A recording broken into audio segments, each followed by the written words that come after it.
ধন্যবাদ, সবাই ভালো থাকবেন। পুলিশ भारत माता की, भारत माता की।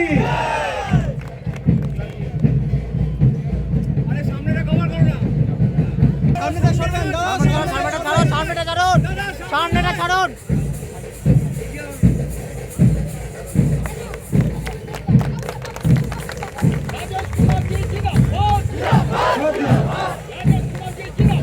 जिंदाबाद जिंदाबाद।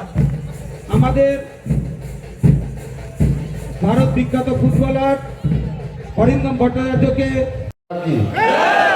ভারত মাতা কি জয় শ্রীরাম, জয় শ্রীরাম, জয় হরিবোল। মঞ্চে উপস্থিত, পরিবর্তন ছাড়া বাংলার জাগরণ হতে পারে না। বাংলায় কোনো প্রকার মানুষ স্বাভাবিকভাবে জীবনযাপন করতে পারছে না, সব জায়গায় বাধা। যে কারণে দিকে দিকে বিজেপির শপথ বলুন, বিজেপির আগামী দিনের যে চিন্তাভাবনা, সেই চিন্তাভাবনায় পরিবর্তনের মাধ্যমে, নতুন সরকার গঠনের মাধ্যমে আমরা মানুষের মধ্যেও পরিবর্তন আনব। সেই উদ্দেশ্যে যখন নামা হচ্ছে, তখন আমাদের মূল লক্ষ্য থাকছে মানুষের ডেভেলপমেন্টের কথা, উন্নয়নের কথা। উন্নয়নের কথা মাথায় রেখে রাজেশজি অনেকগুলো প্রকল্পের কথা বলেছে, স্কিমের কথা বলেছে। যে স্কিমগুলো পশ্চিমবঙ্গের মানুষ যদি পায়, তাহলে পশ্চিমবঙ্গের মানুষের উন্নতি হবে, জীবনযাপন সহজ হবে, সরলীকরণ জীবনযাপন তৈরি করা সম্ভব হবে এবং তাতে আমরা নতুন বাংলা খুঁজে পাব। বাংলা একসময় সারা ভারতবর্ষের মধ্যে এক নাম্বার একটা রাজ্য ছিল।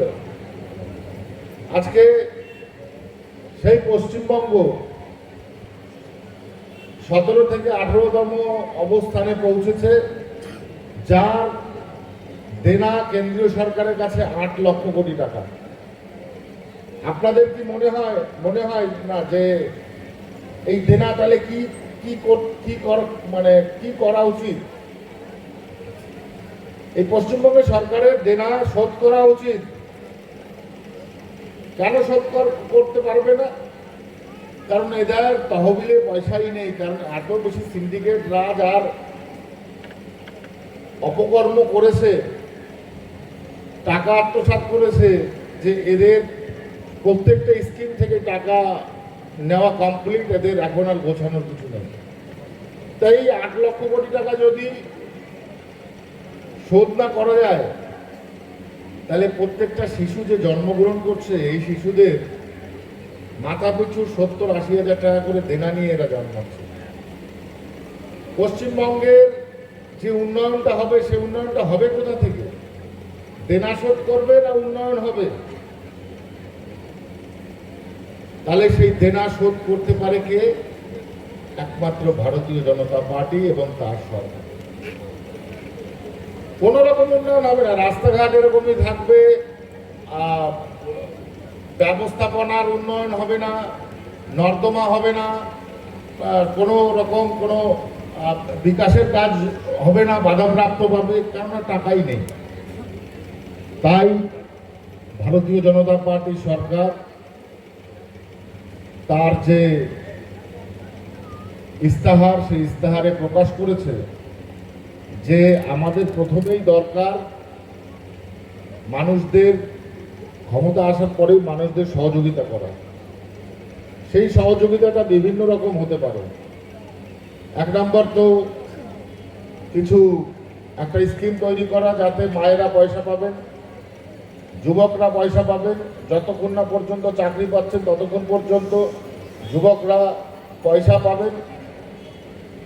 পাশাপাশি মায়েদের জন্য বাসে, সরকারি বাসে একদম ফ্রি যাতায়াত।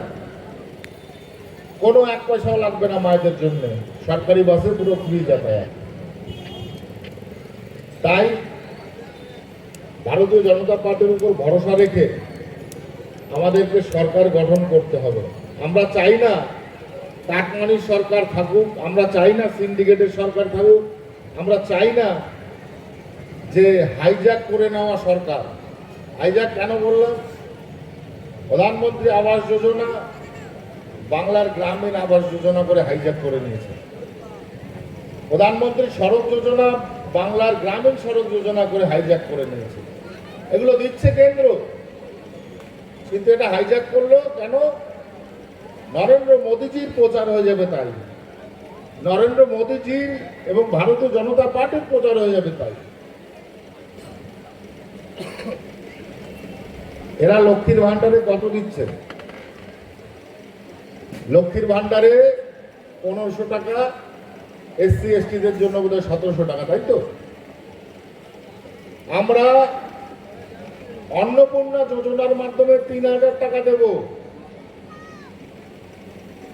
কেননা এই 8 লক্ষ কোটি টাকা যে দেনা পশ্চিমবঙ্গ সরকার রয়েছে, সেই দেনা কিন্তু একদিনে শোধ করা যাবে না। 5 বছরে সেই দেনা শোধ করা সম্ভব নয়। বামফ্রন্ট করে গেছে, তারপরে তৃণমূল গভর্নমেন্ট করছে, আর এই পরিস্থিতি শোধ করতে গেলে আমাদের অনেক সময় লাগবে। চাকরির বিষয়গুলো পশ্চিমবঙ্গ থেকে এক প্রকার উঠেই গেছে, নেই।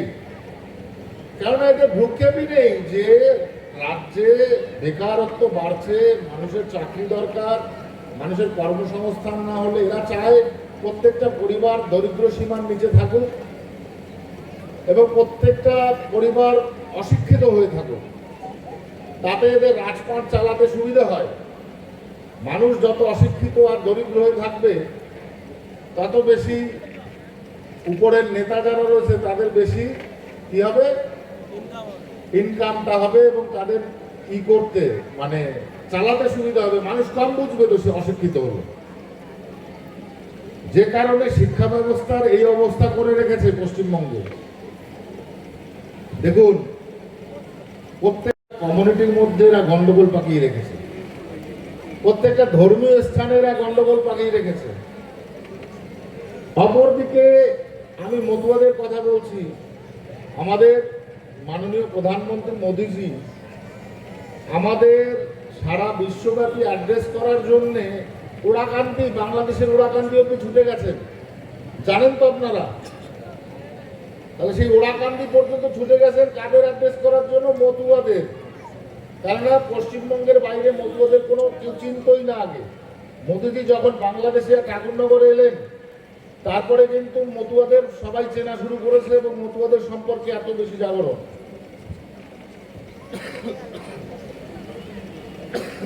এটা বলছিলাম যে এরা মানুষকে অশিক্ষিত করে রাখতে চায়, মানুষকে পরিচিতি দিতে চায় না। তাই এদের থেকে দূরে থাকুন। এদের কবলে পড়া মানে তাকে একদম নিগড়ে তাকে শেষ করে দেবে। আমি তো সবসময় মতুয়া সম্প্রদায়ের মানুষদের যখন যেখানে যাই বলি যে আর যেখানেই মিশুন না কেন টিএমসির একদম ধারে কাছে যাবেন না। ওদের উদ্দেশ্যই হচ্ছে সমস্ত জাতিকে মধ্যে বিভেদ তৈরি করা, বিভেদ তৈরি করে তাদের ভিতরে একটা গন্ডগোল পাকিয়ে রাখা। সে মতো অবস্থাতে আমি চাই যে আপনারা ভারতীয় জনতা পার্টির সঙ্গে থাকুন। ভারতীয় জনতা পার্টি ক্ষমতা এলে আমাদের মতুয়াদেরও, মতুয়া সাধু গোসাইদেরও ভাতা দেবে, এটা আমাদের সাথে কথা হয়েছে অলরেডি। কিন্তু এই ইস্তাহারে আগে করে ডিক্লারেশন তো দেওয়া যায় না একটা ধর্মীয় আধারে।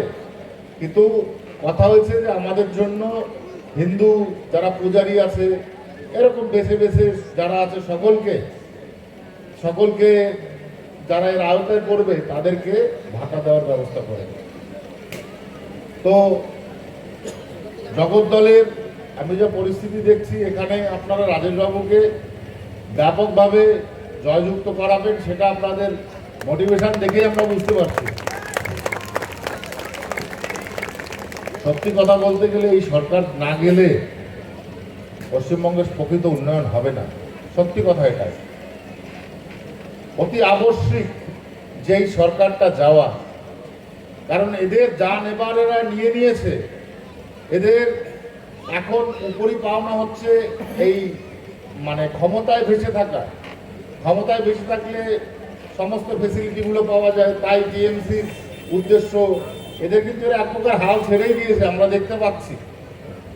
মমতা বন্দ্যোপাধ্যায়ের মুখ দেখলে মনে হয় না মুখটা কেমন হয়ে গেছে, হ্যাঁ? শরীরে মাংস কমে গেছে মমতা বন্দ্যোপাধ্যায়। কেন কমে গেছে?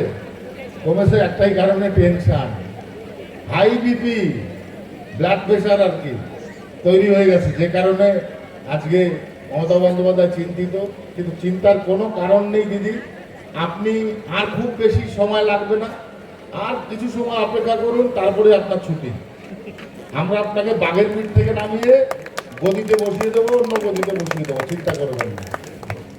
যাই হোক, আপনারা সকলে